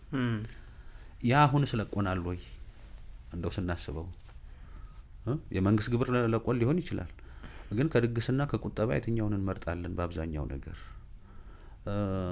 መቆጠብ ግለሰቡን ብቻ አይደለም ከፍ የሚያደርገው የሀገርን ኢኮኖሚ ነው ከፍ የሚያደርገው ማለት ነው። ሴቪንግ የሚባለው ቁጠባ አንዱ እኮ አንድ ሀገር ያለውን ኢኮኖሚ ጥንካሬ መመዘኛ ነው። እና ብዙ ጊዜ አሁን ክፉ ቀን ለምን እንደዛ ፈርድሚያችንን በላን ሲባል እሺ ከብቱ ሳለቀ እንደው ክፉ ቀን ይመጣል ተብሎ በመንግስት ደረጃም በባላባቱም ደረጃ የተቀመጠ እህል ነበረ? የለም።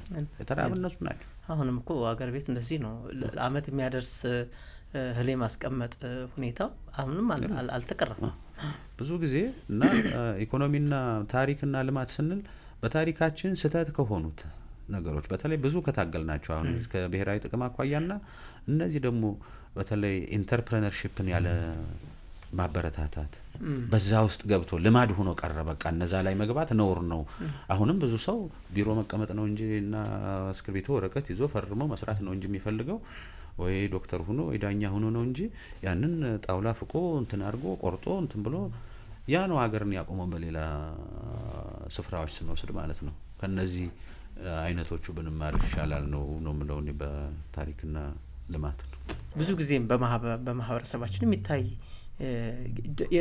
የእደ ጥበብ ሰዎችን እንግዲህ በቢላዋቸው እየቆረጥ በመጥረቢያው በማጭዱ እያጨድን ወይም በምጣዱ እንጀራ እየጋገር ነገር ግን የሚገባውን ያክል እንዲያድግ አላደረግናቸው ሰዎቹ እንዲገፉ አሁንም ድረስ በብዙ ሀገራችን ይሄ ነገር አመለካከቱ ስሜቱ አለ እና አሁን ቲቪቲውም የቮኬሽናል ትምህርቱ ማለት ነው እንግዲህ ብዙ ለውጥ ያመጣል ተብሎ የሚጠበቀው ብዙ ሰው ደፍሮ እየገባ በአሁን ቆዳ ውጤቶች እናያለን። በብዙ ሀገራችን ብዙ እየሰሩ ነው። ሸክላ ራሱ አሁን በጣም ጥሩ የሆነ በትንሽ በከተማው አካባቢ ይሁን እንጂ ጥሩ አመለካከት እያለ ነው። እንግዲህ ልማት ከተባለ ትንንሽ የሚመስሉ ነገሮች ተደማምረው ነው እንግዲህ ታሪካዊ አመለካከታችን እዚህ ላይ እንደ አንድ ወሳኝ ሁኔታ ይታያል ማለት ነው። ኢትዮጵያ በታሪክ ውስጥ እንግዲህ ኢትዮጵያዊነት ብዙ ጊዜ የተፈተነበት ጊዜ ነበርና ፈተናው ያለፍንበት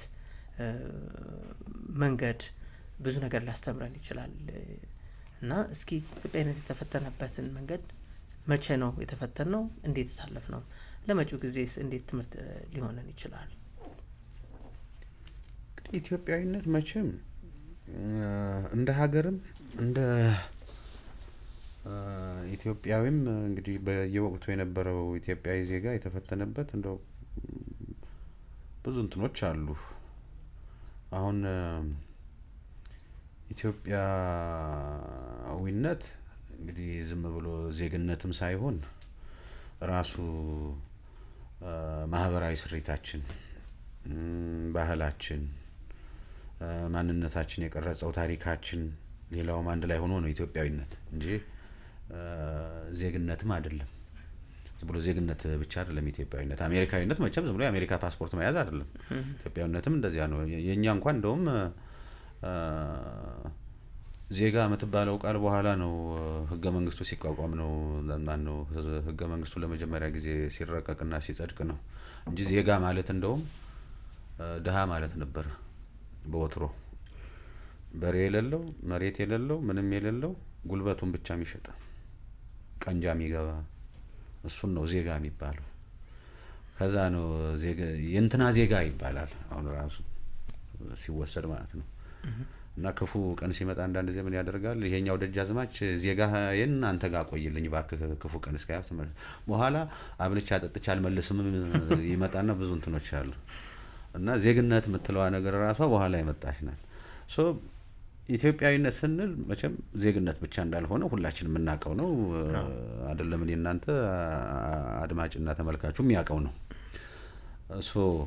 ይሄ አልደፈር ባይነታችን፣ አርበኝነታችን እንደገና ደግሞ እርስ በርስ አቆላልፎ ያዘን የዘርና የባህል መስተጋብራችን ሁሉ አንድ ላይ ሆኖ ነው ኢትዮጵያዊነት የሚባለው።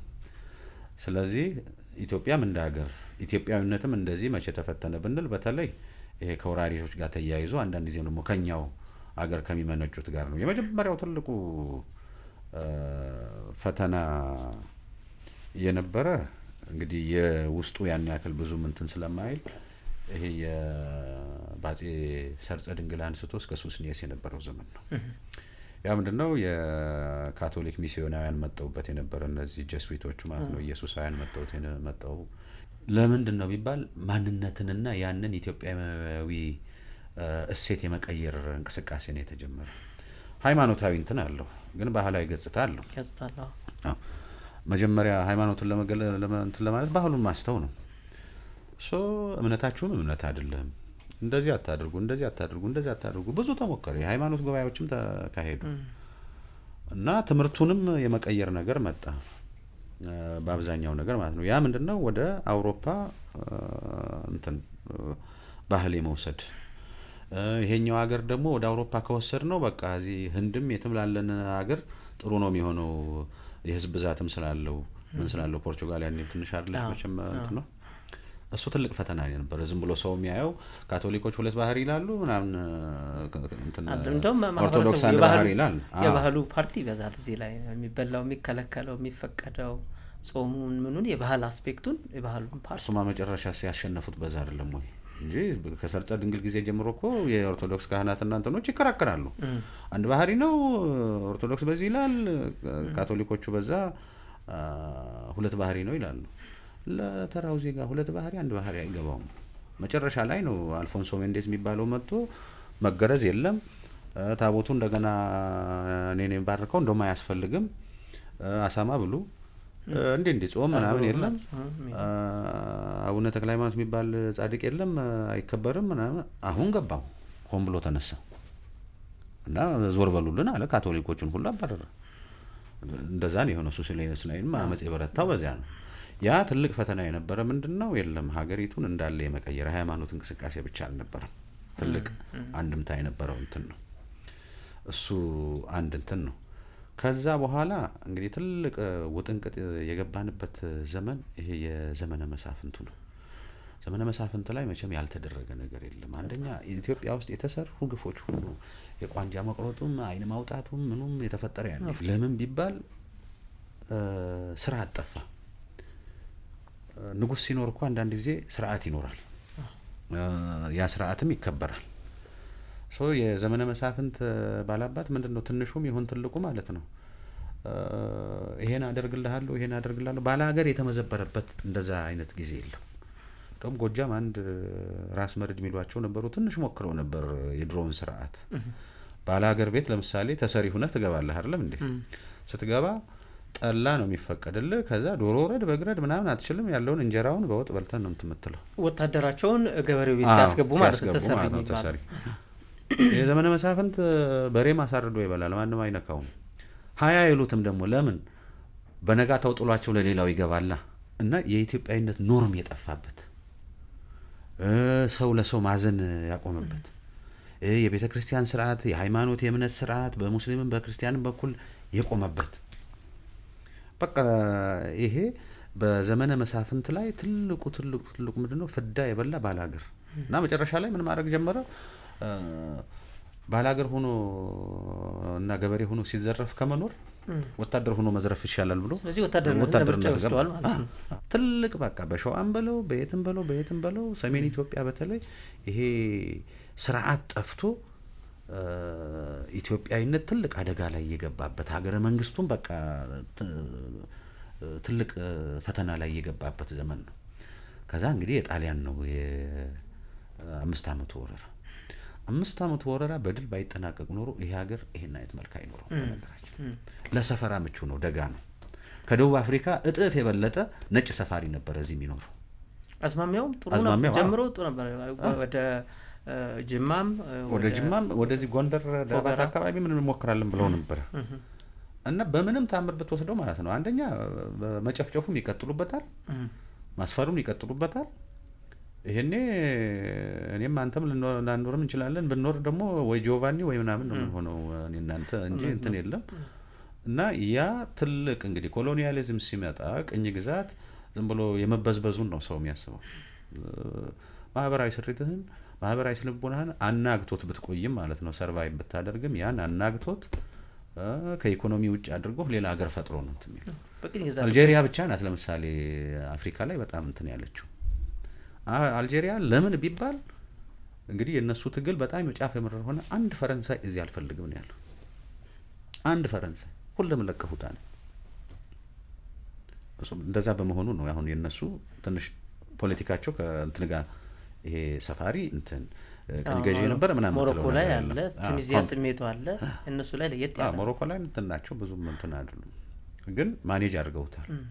ያ ትልቅ ፈተና ነው። የጣሊያን ዘመኑ አጠረና ባጠረችው ዘመን እንኳን ስንት ቮካብለሪ ነው እስቲ የጋራዡን የመኪናውን እንትን ብለን የቀረን ብዙ ነገር ተቀይሯል። በዛውም ልክ ደግሞ አስተሳሰባችን ማህበረሰብ ውስጥ ዘርተዋቸው የሄዱት ነገሮች አሉ። አሁን የቀጣሉ እሱንማ ኦልሞስት ከአስተዳደር አከፋፈል ጀምሮ ማለት ነው ከተጠቀሙባቸው ፕሮፓጋንዳዎች ጀምሮ እነሱም ናቸው አንዳንድ በኋላ ላይ ችግር ያመጡት ማለት ነው።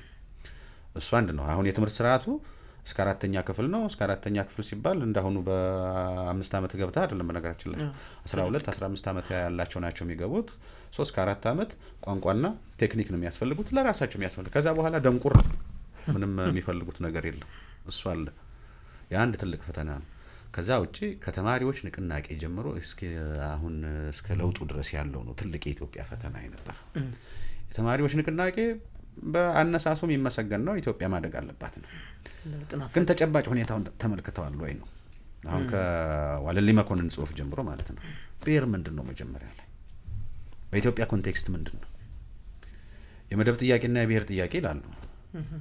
ኦራይት በእኔ በኩል ለምሳሌ አብዮቱ ተካሄደ ነው አይደል? የተወሰነ የብሔር ጥያቄውን ፈቶታል እኮ። የመደብ ጥያቄ ብዙ ጊዜ እንደውም የኢትዮጵያ የመደብ ጥያቄ የጭቆና ጥያቄ ነው አይደል እንዴ? ሁሉም ብሔረሰብ ተወስዶ ባላባት ነበር። ሶ ቤዚካሊ የወላይታ ባላባት ስለሆነ ከመጨቆን ትቶታል፣ ምሮታል፣ አልማረው። ስለዚህ ይሄ መደቡን በደንብ አድርጎ መረዳት ነበረባቸው። ብሔር ኬርፉል የምትሄድበት ነው ሃንድል የምታደርግ። ሶ ያ ጫካ ገባ፣ ያ አደገ። ከዛ ደግሞ እንደገና በደንብ በተጠናና ከሚዲያ ጀምሮ ህግ በተረቀቀበት ሁኔታ አገር ላይ ሲሰፍን እንግዲህ ኦልሞስት በታትኑት ነበር። እሱን ከትናንት ወዲያ ያየነው ነው።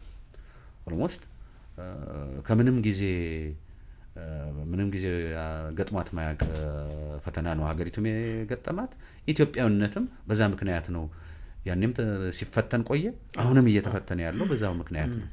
እና እሱ ትልቅ አንዳንድ ጊዜ የኛ የፖለቲካ ጥንስስ በማን ተቃኘ? ይሄ የብሔር ብሔረሰቦች ከቦልካን ሀገሮች እንቅስቃሴ ጋር በተነሳው the question of nations and nationalities ከአንደኛው የዓለም ጦርነትንም ያመጣው በኋላም ደግሞ ይሄ የኮቨናንት ኦፍ ፒስ ብለው ከቨርሳይል በፊት የሊግ ኦፍ ኔሽንም ሲያርቁ እሱን ለማስወገድና ለመፍታት ነው።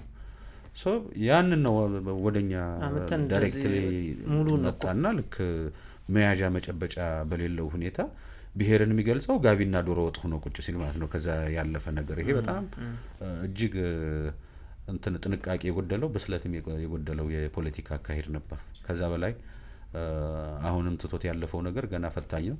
ጠንክሮ መስራትን የሚጠይቅ ነው። በቀላል የምንወጣቸው ብዙ ጊዜ ብዙ ስራ የሚያስፈልጉን ስራዎች ናቸው።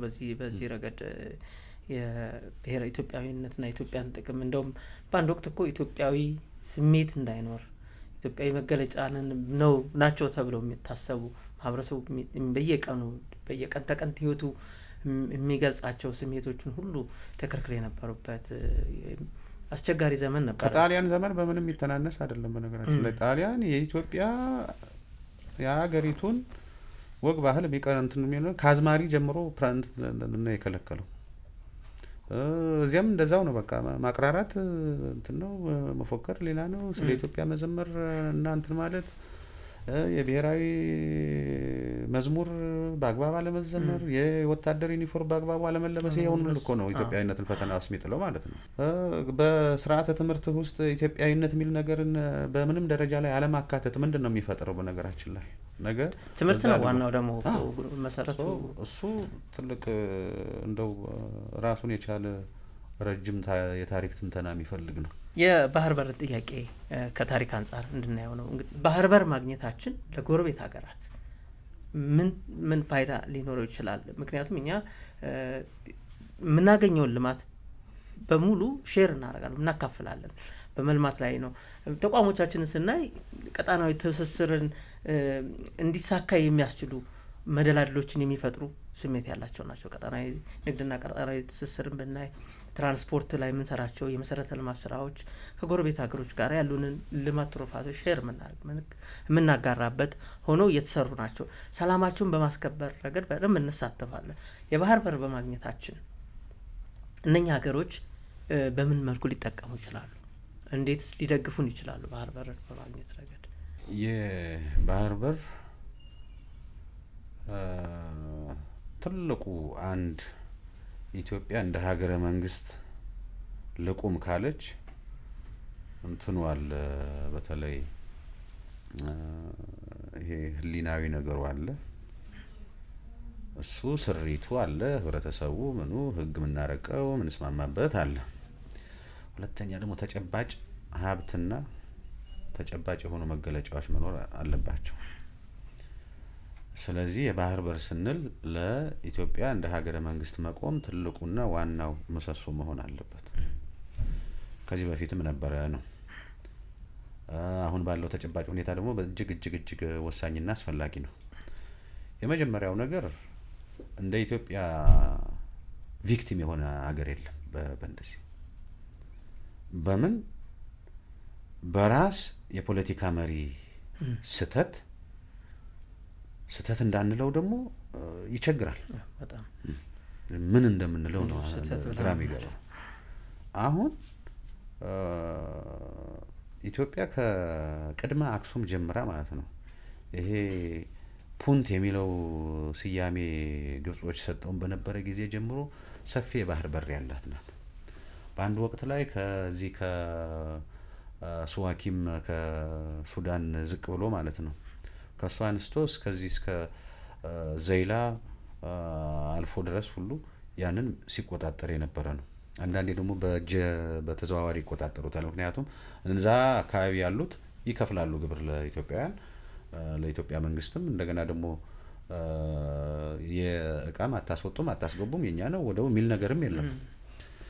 ይሄ እንግዲህ ቅኝ ግዛት ሲመጣ ነው የመጀመሪያ የባህር በር አልባ ይሆን ከቅኝ ግዛት ጋር የተያያዘ እንጂ ኢትዮጵያ ለዘመናት ምንም የባህር በር አላጣችም። ቅኝ ግዛት መጣ። የመጀመሪያው ትልቁ ችግር የነበረ አጼ ምኒልክ ሲዋዋሉ የባህር በር ጥያቄን አላነሱ። እንግዲህ በወቅቱ እንቆቅልሽ የሚሆነው ይሄ ነው። የአጼ ምኒልክ በምንም ነገር እንትን ልትላቸው አችልም። እዛ ላይ ግን ገና የሸዋ ንጉስ እያሉ ለንግስት ቪክቶሪያ ሲጽፉ ያው ተጎሬ ይላሉ ታጁራን ከሷ አንስቶ እስከ ከሰላ እስከ ስዋኪን ድረስ የአያቴ ቅድመ አያቶች ሀገር ነው ይላሉ ባህሩን ጨምሮ። በኋላ ግን ይሄ ቅኝ ገዢዎችም አፍጥጠው መጡ። አንዲት መተንፈሻ ሳይገኝ ቀረ።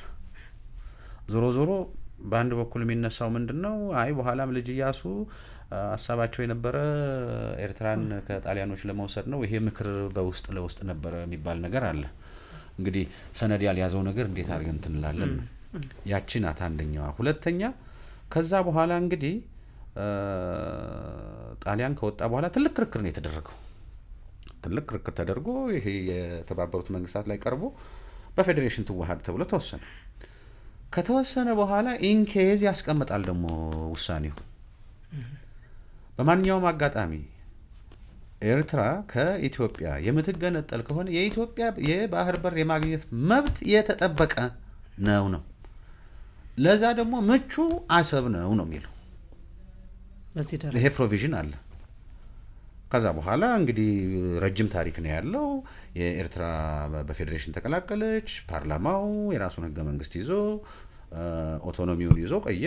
ንጉሠ ነገስቱ ያው በፖለቲካ ብልሃትም በምንም ፓርላማው ውህደትን እንዲወስን አደረጉ፣ ተዋሃዱ።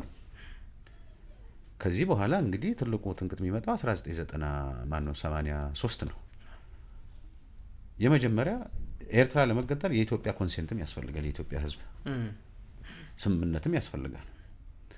ኤርትራ ውስጥ ከወደብ ጀምሮ የተደረገው ኢንቨስትመንት የኢትዮጵያ ኢንቨስትመንትም ነው። ሀብት አለ።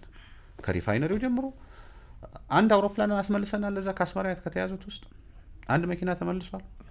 ፖርት ከነበሩት የተመለሰ ነገር አለ። ይሄ የወንብድና ነገር ነው የሆነ የሀገርም ሳይሆን ማለት ነው። ለነገሩ እሱማ ወዲያውኑ ግንቦት 16 ነጻነት ሲያወጁ አይ እንደዚህ እኮ አይሆንም ገና ሪፈረንደም ተደርጎ ተብለው ነው። እሱ ያው የጫካ ሰው ነው እንትን ያለው እና በዛ ነው። ስለዚህ ይሄ ትልቁ የሚጸጽተን ዘመን በታሪካችንም ጥቁር ነጥብ እዛ ላይ ኤርትራ የሄደችበት መንገድ ነው በማይገባ። እንደገና ደግሞ ኢትዮጵያ ግንባር ቀደም ሆና ሪኮግናይዝ በምታደርግበት፣ ሁለተኛ በአግባቡ ያልተካሄደ ሪፈረንደም ስልጣን ላይ የነበሩትም ሰው የኢትዮጵያ ይሁንታ የሌላቸው ሰዎች ናቸው። የኢትዮጵያ ይሁንታ የሌላቸው ብዙ ነገሮችን ማንሳት ይቻላል። እዛ ላይ ነው አግባብ አይደለም በጭራሽ የመጀመሪያው ነገር። ሁለተኛ እሺ ያ ይባል ኤርትራ የሚባል የትኛው ግዛት ነው? አንደኛው አሁን ያለው ኤርትራ ይሄ በቅኝ ግዛት የተፈጠረ ነው። ከዛ በኋላ ምን አይነት ግዛት ነው የነበረን? ኤርትራ ምንለው አሁን ከላይ ተነስቶ ከሱዳን ተነስቶ እስከ ጅቡቲ ድንበር መሄድ አይደለም የነበረ አይደለም።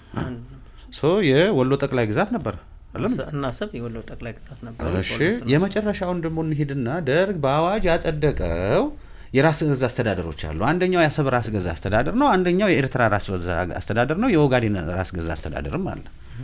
ይሄ ባለበት እንዴት ነው ኤርትራ የሚባለው ሀገር በቅኝ ግዛት የተሰራው ነው ብለህ የምታስረክብበት ምክንያት? የሀገርህ መንግስት ያወጣው አዋጅ እኮ ነው። እሱም መነሻ ሊሆን ይገባል አይደለም እንዴ? ይሄ ዝም ብሎ በቃ በአጋሚዶነትና በዱር አስተሳሰብ የጸደቀ በሽፍንፍን የተደረገ ነው እንጂ አሁን እንግዲህ ሲናገሩ እንሰማለን በወቅቱ የነበሩ አንዳንድ ሰዎችም ምን አይነት ሸፍጥ እንደተሰራ። ስለዚህ ሁለት ነገር አለን። አንደኛ ኤርትራ ከኢትዮጵያ የተለየችበት ሙሉ ለሙሉ አካሄዱም ትክክል አይደለም። ስለዚህ በዚህ አጋጣሚ ደግሞ የኢትዮጵያ ባህር በር ማጣት ትክክል አይደለም ነው። ይሄ ምንም የማያወላና። ሁለተኛ ሂስቶሪክ ራይት ቱ አክሰስ ቱ ዘ ሲ አለ። ይሄ በዓለም አቀፍ ደረጃ የወጣ ህግ ነው። የተባበሩት መንግስታት ድርጅትም አለው ህግ ጉዳይ። አንድ ሀገር ለረጅም ዘመናት የባህር ባለቤት ሆኖ የባህር በር ባለቤት ሆኖ በሆነ አጋጣሚ ቢያጣ አጧል ተብሎ ጦስ ጥንቡሳሱን ያዝ ተብሎ አይተውም ነው በሚገባ እንትን የኢትዮጵያ የባህር በር መብት ጥያቄ አይደለም። መብት ጉዳይ ሌጂቲሜት የሆነ ነው። ምንም የማያወላዳ የግድም መሆን ያለበት ነው። ስለዚህ የባህር በር ጥያቄው መብትም ነው። በብዙ እንትኖች ደግሞ ማስረጃዎችና እንትኖች ሊደገፍ የሚችል ነው። ሁለተኛ ጎረቤት ሀገሮች በዚህ ላይ ኢትዮጵያ የባህር በር ብታገኝ ጥቅም ነው ጉዳት ነው ወይስ ምንድን ነው ቢባል ማለት ነው ኢትዮጵያን ያክል ሀገር ባህር በር ማግኘት ለነሱ ትልቅ ነው። የኢትዮጵያ ብልጽግና ማለት ለነሱ አብሮ መበልጸግ ነው። ካለን የህዝብ ግዛት አቋያ ካለን ሪሶርስ አቋያ ማለት ነው። እኛ መረትን ማለት እነሱ ተጠቀሙ ነው። ሰላም ፈጥረው መገናኘት ከፈለጉ እኛ ግድብ ገደብን ማለት እነሱ ኤሌክትሪክ አገኙ ነው። ሌላ ምንም ነገር የለው።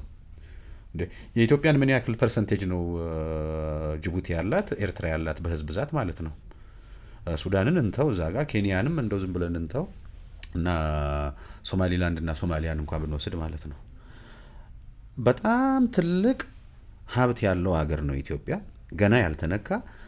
ይሄንን እንደው ከወደብ የሚያወጣው ምናምን ትቶ ማለት ነው ዳይሬክት የሆነ የባህር በር አግኝቶ በአሰብ ምን በለው በሶማሊላንድ ምን በለው በጅቡቲም በኩል እንበለው በየትም ማለት ነው ያን አገኘ ማለት ለመበልጸግ ከፍተኛ አቅም ነው የሚሆነው። ይሄ ደግሞ ለጎረቤት ሀገራት ትልቅ የኢኮኖሚ ዋስትና ነው፣ የሰላም ዋስትና ነው የሚሆነው። ስለዚህ ትልቅ አቅም ነው የኢትዮጵያ ያላት። ያን አክሰስ ማግኘት ማለት ለነሱ ትልቅ ጠቀሜታ ነው የሚኖረው። በኢንዱስትሪ ምርትም ይሁን በግብርና ምርት በኤሌክትሪክ አቅርቦት፣ በተቋማት ትስስርም ደግሞ እዚህ ላይ እኮ ብዙ ባርጌን ማድረግ ይቻላል። ለምሳሌ አየር መንገድ ትልቅ ዓለም አቀፍ ተወዳዳሪነቱን ውሰድ፣ ከቴሌ ውሰድ፣ ከአየር መንገድ ውሰድ፣ ምንድነው ችግሩ? ችግር የለውም። ግን ምንድነው አንድ ኪራያን ብቻ ከታሰበች ጥሩ አይደለም። ሁለተኛው ደግሞ አንዳንዶቹ ያው እንደሚታወቀው እንግዲህ ባርዶ የሰከሩ ናቸው ገና ከወጣትነታቸው ጀምሮ። አሁንም እዚያው ነጻነትን ማቀንቀል ላይ ነው። ነጻ ወጥተህ ምን አመጣህ ነው የመጀመሪያው ነገር። ነጻ መውጣት አላማው እኮ ከፖለቲካ ውክልና እና ከፖለቲካል ጂኦግራፊ መለየት ነው ወይስ ምንድነው? መጀመሪያውን ቃል የገቡትን እኮ ቃላቸውን ደሊቨር አላደረጉም። ነጻነቱን አልሰጡም። ልማት አላመጣም። ነጻነቱም አልመጣም፣ ልማቱም አልመጣም። ምናልባት እንግዲህ እንዲህ አይነቱ እንትን በአፍሪካ ደረጃ አልፏል። ሌላ ዲክቴተርስ እየተፈጠሩ እንትን መጥቷል እንጂ ማለት ነው የነጻ አውጪዎቹ ዘመን አልፏል። ለሁሉም የጎረቤት ሀገራት የኢትዮጵያ የባህር በር ባለቤት መሆን ማለት ነው በሁለንተናዊ ለቀጠናውም ደህንነት፣ ሰላምና ደህንነትም በጣም ወሳኝ ነው። እንግዲህ ምስራቅ አፍሪካ በቀይ ባህር፣ በገልፍ ባህረ ሰላጤ፣ በህንድ ውቅያኖስ በጣም ስትራቴጂክ የሆነ በጣም ወሳኝ ቦታ ላይ ይገኛል። እንግዲህ ኢትዮጵያ በታሪክ ባህር ኃይል ነበራት፣ ጠንካራ ይዞታ ነበራት።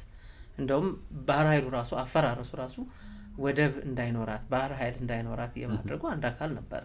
ያ ነገር ተመለሰ ማለት ኢትዮጵያ እንግዲህ በዛ አካባቢ ላይ የሚኖራት የጸጥታ ማስከበር አካባቢው ላይ ቁልፍ ሚና የመጫወት ድል ይፈጥራል። ለጅቡቲ ለምሳሌ ማለት ነው ለህልውና ዋስትና የሚሆነው ቻይና ነው ወይስ አሜሪካ ነው ፈረንሳይ ነው? ኢትዮጵያ ነው። ኢትዮጵያ ናት። አንደኛ እዚህ ጎረቤት ነው። ሁለተኛ የኢትዮጵያ እዛ ጋር ባህር ኃይል መመስረት ማለት ነው ከኢትዮጵያ ይልቅ በአብዛኛው የሚጠቅመው እነዚህን ሀገራት ነው። በትብብር መስራት አለ።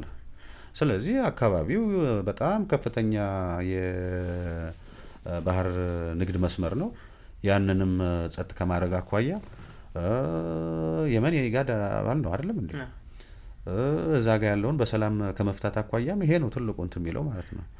ባህር በር ብቻ ሳይሆን የባህር ኃይልም እዛ የግድ መኖር አለበት። የባህር በርና የባህር ኃይል ደግሞ የሚላቀቁ ነገሮች አይደሉም። ሌላው እንኳ ባይኖር የባህር ኃይሉ ባይኖር